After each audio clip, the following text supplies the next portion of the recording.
我要不参与不要，不要。如果不是我的坚持，这位老兵估计一辈子也不会见到自己的女儿。我是孙春龙，一个打扫战场的人。2013年11月，有网友转给我台湾联合报的一篇报道，一位名叫汪成松的100岁老兵委托村长陈慧琳寻找他在江苏的女儿王秀兰，希望有生之年再见女儿一面。在警察的协助下，我们找到了时年68岁的王秀兰。但是当我在电话里告诉他这个消息的时候，他说：“你个骗子！”随即挂断了电话。我再次拨通，告诉他，台湾那边说你有3个伯伯，并且说出了3个伯伯的名字。王秀兰听了，有些疑惑地说：“这3个名字都对，但是我的爸爸早就牺牲了，我还有烈士证，我逢年过节给他烧纸钱，已经烧了几10年了。你说我的爸爸怎么还活着？”这的确是一个一时令人难以置信的事情，我也感到很奇怪。很快，我把消息告诉了在台湾的村长陈慧琳，老兵汪成松回话，让王秀兰提供一些证据，怎么证明是他的女儿，而且不愿意直接打电话沟通，只能通过电子邮件。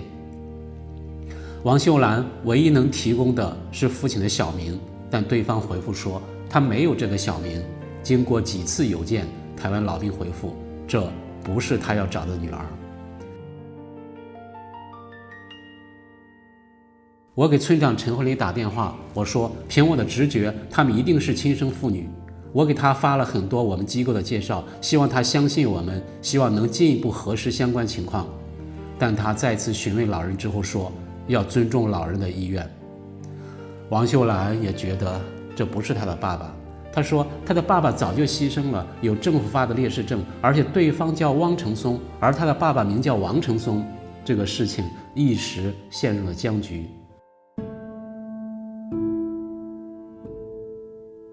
半年之后，我再一次给王秀兰打电话，问他想不想去台湾当面认亲，我们给你买机票。王秀兰说好。我从他的话语里感受到的是，他不是不愿意相信那是他爸爸，而是害怕不是的话，他已经用一生去疗愈的伤疤将再次被揭开。人家小孩都有父爱，有母爱，没有得到。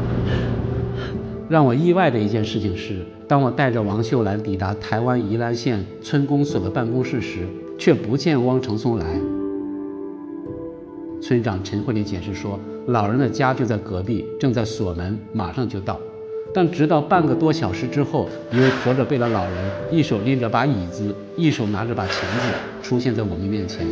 王秀兰噌地站起来，后来他告诉我，就在他看到他的第一眼，他就确定那是他的爸爸。王秀兰伸手想去扶王成松，却被他呵斥道：“不能这样子说呀，虽然我们话没讲清楚啊。”是，阿美，你要先讲清楚啊，先讲清楚，不。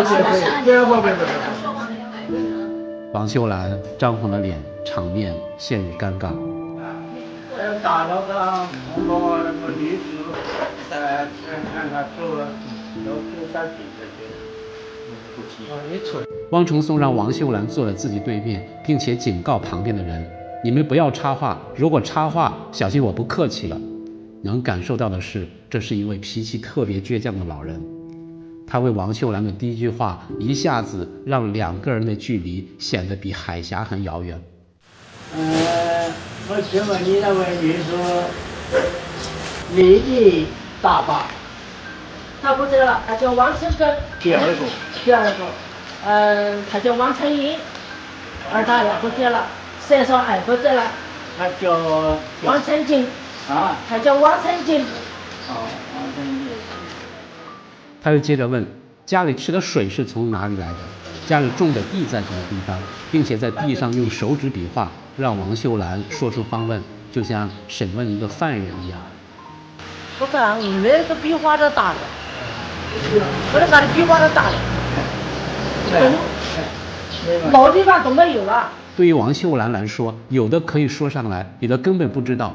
如果王秀兰说的不对，老人马上就会说：“你看，又是一个假的吧。”后来我们才知道，老人为了寻找女儿，被一位大陆人骗走了50万台币，但是老人的不安不仅仅是因为这个。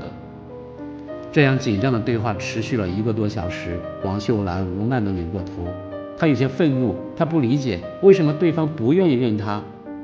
我提议为他们做DNA鉴定，但是被老人拒绝。就在认亲陷入僵局时，王秀兰突然想到了什么，她把身子往前凑了凑，盯着汪承松的眼睛问了一句话：你准备是到我娘房那里有2位还抱几个2年，我就不知道，人家少2位养亲是给我的。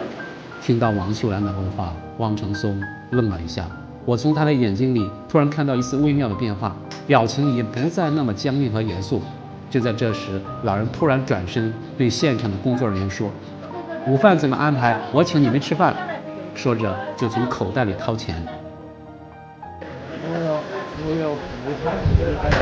不用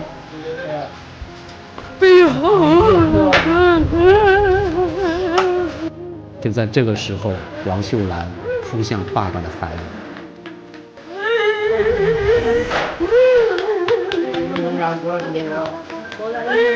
没有养到女儿的爸爸说对不起，一生受尽苦难的女儿说你也是没有办法啊。这就是中国的1940年。你不是抛弃了不要你，你还是不会哭的呀。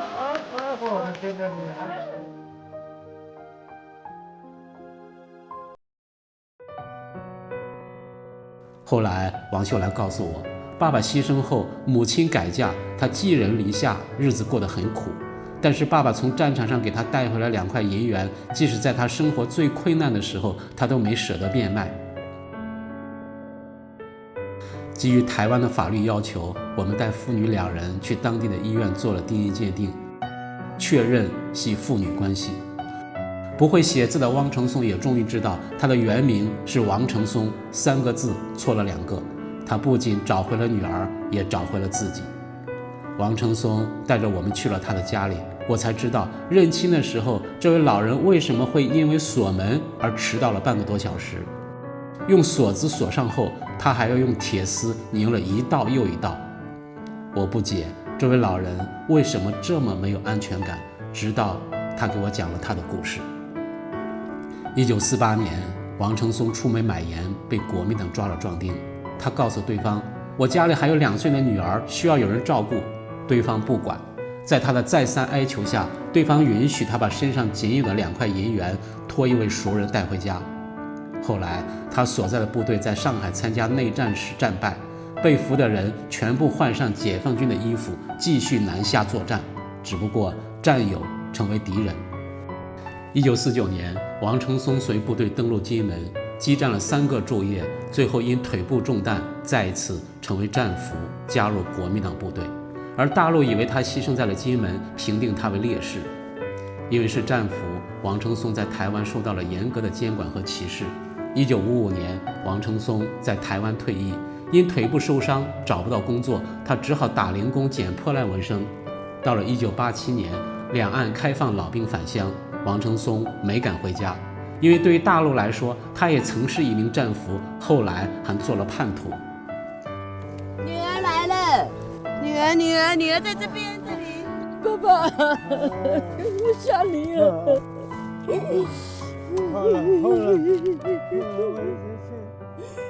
和女儿相认1年后，在女儿的坚持下，王承松决定告别台湾，回到阔别半生的家乡，回到女儿的身边。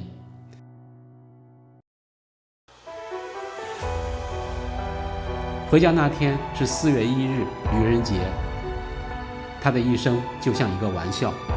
出发之前，他花了半个多小时，用一道铁链和10多根铁丝锁好了那间他再也不会回来居住的房子。大陆政府部门在王承松回家之前收回了他的烈士证，停止了每月200元的抚恤金。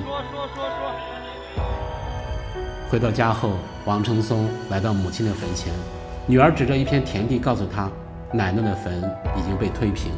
他哭着说：娘哎，你小儿回来看你看不到是放牧了，娘啊，爷爷，爷爷，我的父亲啊！2017年8月，王承松去世，他的女儿把爸爸当年送他的2块银元捐给了我们，我们放在展览馆里。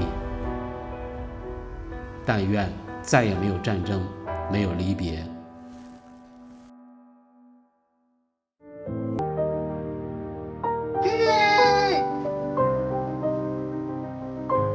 我们找到了他的帽徽。我爸爸临终之前心心念念的就是我的爷爷。他来回家了。